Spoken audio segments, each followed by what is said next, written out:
वफाकी काबीना ने ऑपरेशन अज़्म-ए-इस्तेहकाम के फैसले की तौसीक कर दी। वज़ीर-ए-आज़म शहबाज शरीफ ने कहा, ऑपरेशन अज़्म-ए-इस्तेहकाम का मकसद दहशतगर्दों की बाक़ियात और इंतहा पसंदी को जड़ से उखाड़ फेंकना है। किसी नए मुसल्ला ऑपरेशन का आगाज नहीं हो रहा। पहले से जारी इंटेलिजेंस बेस्ड कार्रवाइयों को मजीद मौसर किया जाएगा। वज़ीर-ए-आज़म शहबाज शरीफ की वफाकी काबीना में गुफ्तगू। कहा, नकल मकानी की जरूरत वाले किसी ऑपरेशन की शुरुआत गलत फहमी है। नेशनल एक्शन प्लान की एपिक्स कमेटी के फैसलों की तौसीक कर दी गई। वज़ीर दिफा ख्वाजा आसिफ कहते हैं, PTI, JUI और ANP की तशवीश दूर करेंगे। वोट बैंक महफूज रखने के लिए ऑपरेशन की मुखालिफत की जा रही है। इस ऑपरेशन के कोई सियासी अज़ाइम नहीं है। अली अमीन गंडापुर ने दबे लफ्जों में ऑपरेशन की हिमायत की।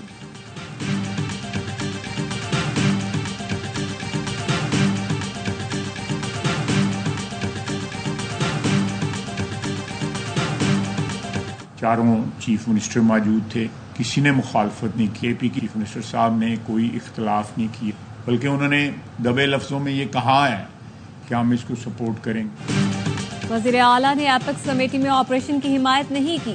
ख्वाजा आसिफ ने हमेशा झूठ की सियासत की। तर्जुमान KP हुकूमत बैरिस्टर सैफ ने कहा, हमारा मौक़िफ़ वाज़ेह है कि तमाम स्टेक होल्डर्स को एतमाद में लिया जाए। अपोजिशन लीडर उमर अयूब ने कहा, ऑपरेशन की किसी सूरत हिमायत नहीं करेंगे।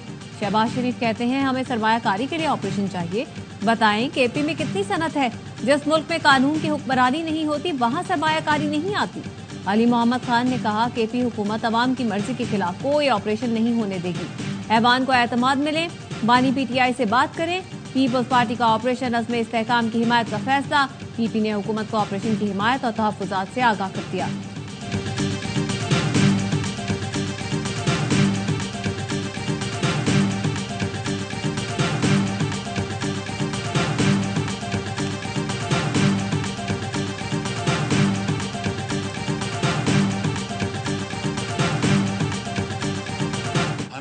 IMF के साथ मिलकर ये बजट बनाना पड़ा है। हालात हैं, उसका तकाजा ये था। IMF का हमें आज जवाब आ गया, कल हम आपके सामने पेश करेंगे और उम्मीद की जानी चाहिए कि हमें इसमें कोई खुशखबरी मिलेगी। हमें IMF के साथ मिलकर बजट बनाना पड़ा। वज़ीर-ए-आज़म शहबाज शरीफ का कौमी असम्बली में इजहार ख्याल।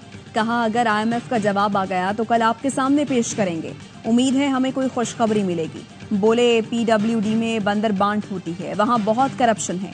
वजारतों में डाउन साइजिंग और राइट साइजिंग के लिए कमेटी बनाई गई है।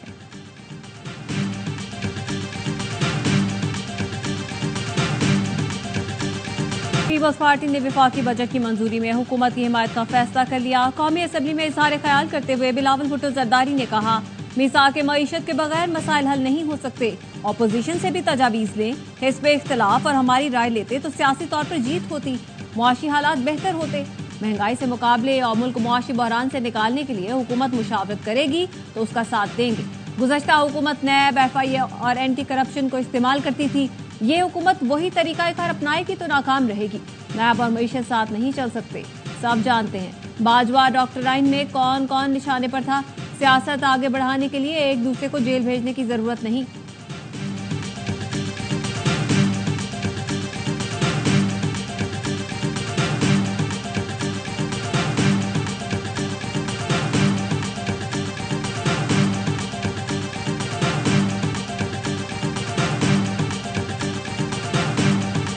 ताजरान, रिटेलर्स और डिस्ट्रीब्यूटर्स को टैक्स के दायरा कार में लाया जाएगा। जो दुकानदार FBR की ताजर दोस्त स्कीम का हिस्सा नहीं बनते उनके खिलाफ सख्त इकदाम किए जाएं। मुआशी और इक्तिसादी बहाली में कौमी इत्तेफाक राय बहुत अहमियत की हामिल है।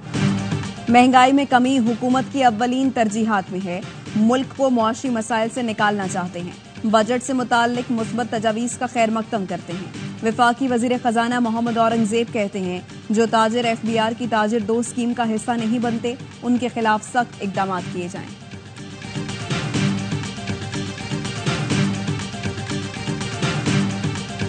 पहले दिन से मैं यही कह रहा हूँ कि उनको अपनी पार्टी में रहना चाहिए था। मेरे हिसाब से उनको सुन्नी इत्तेहाद काउंसिल नहीं ज्वाइन करना चाहिए था। SIC अल्टीमेटली उन्होंने डिक्लेयर किया कि they did not treat them as a political party, इसलिए वो उनकी सीट्स जो उनको एलोकेट हुई थी वो आप में डिस्ट्रीब्यूट कर दी। तहरीक इंसाफ को सुन्नी इत्तेहाद काउंसिल में शामिल नहीं होना चाहिए था। मखसूस नशिस्तों से मुतालिक केस में चीफ जस्टिस के रिमार्क्स। कहा, खवातीन या अक़लियतों की लिस्ट नहीं दी गई तो असरात तो होंगे। प्राइज बॉन्ड खरीदा ही नहीं तो इनाम कैसे निकलेगा? कानून वाज़ेह है, जो निकात अपीलों में उठे उन्हीं तक महदूद रहेंगे। जजों का काम किसी फरीक का केस बनाना या बिगाड़ना नहीं होता। जस्टिस अता मिनल्लाह बोले, इलेक्शन कमीशन ने इंतखाबी निशान वाले फैसले की गलत तशरीह की। नताइज लोग क्यों भुगते? इंतखाबात के तरीकाकार पर ही तो सवालात उठे। इलेक्शन शफाफ नहीं हुए तो ये आइन की खिलाफ वर्जी है, फिर तो हम भी अपने हलफ की खिलाफ वर्जी कर रहे हैं। जस्टिस मंसूर ने कहा, लाखों अफराद ने वोट दिया, उनके हक का तहफ़्फ़ुज़ जरूरी है। सारा मामला पीटीआई उम्मीदवारों को आजाद करार देने से शुरू हुआ।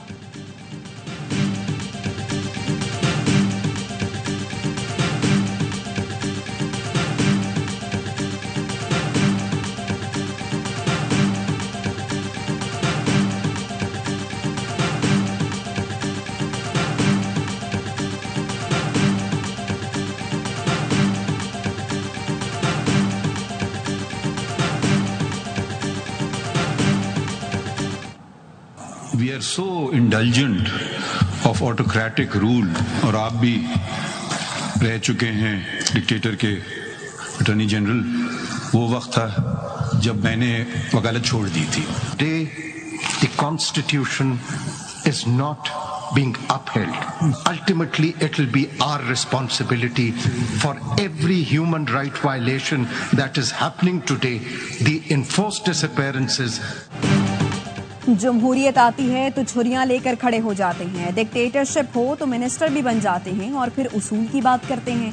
आप डिक्टेटर के अटॉर्नी जनरल रह चुके हैं। मैंने मुशर्रफ दौर में वकालत छोड़ दी थी। चीफ जस्टिस का मखसूस नशिस्तों पर मुंतखब अरकान के वकील मखदूम अली खान से मुकालमा। कहा, तारीख की बात कर रहे हैं तो मुकम्मल करें। जस्टिस अता मिनल्लाह बोले, हम सब माजी की बात करते हैं, आज की क्यों नहीं? आज आइन की पासदारी नहीं हो रही। बतौर सुप्रीम कोर्ट आंखें बंद नहीं कर सकते। हम इंसानी हुकूक की खिलाफ वर्जियों पर जवाबदेह होंगे। लापता अफराद केसेस को सियासी कह दिया जाता है। किसी दिन तो कहना होगा बस बहुत हो गया। सबसे अहम दरखास्त 8 फरवरी इलेक्शन में धांधली की है।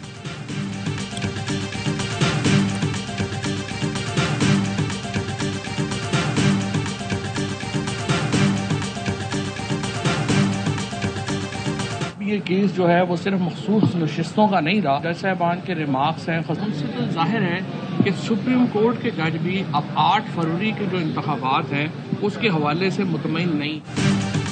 मामला मखसूस नशिस्तों से आगे चला गया है। साबिक वफाकी वज़ीर फवाद चौधरी कहते हैं, अब 8 फरवरी का इलेक्शन खुलने जा रहा है। आज जजों के रिमार्क से जाहिर हो रहा है कि सुप्रीम कोर्ट के जजेस भी 8 फरवरी के इलेक्शन से मुतमईन नहीं। तहरीक इंसाफ को अपोजिशन को साथ लेकर चलना होगा।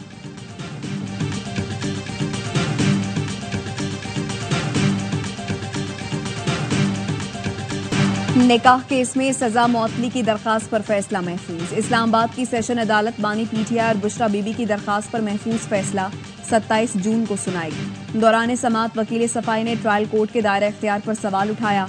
कहा, जो केस यहाँ का बनता ही नहीं उसमें सजा दी गई। देखना होगा धोखा किसके साथ हुआ। इद्दत के अंदर शादी करना जुर्म नहीं। 7 साल सजा तो दूर की बात, ट्रायल कोर्ट के फैसले में बेज़ाब्तियां हैं।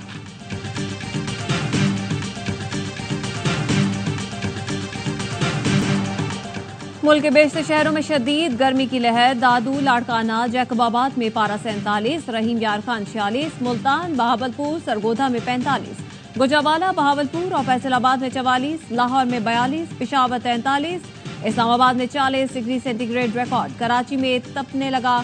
दर्जा हरारत 41 लेकिन शिद्दत 48 डिग्री सेंटीग्रेड तक महसूस की जा रही है।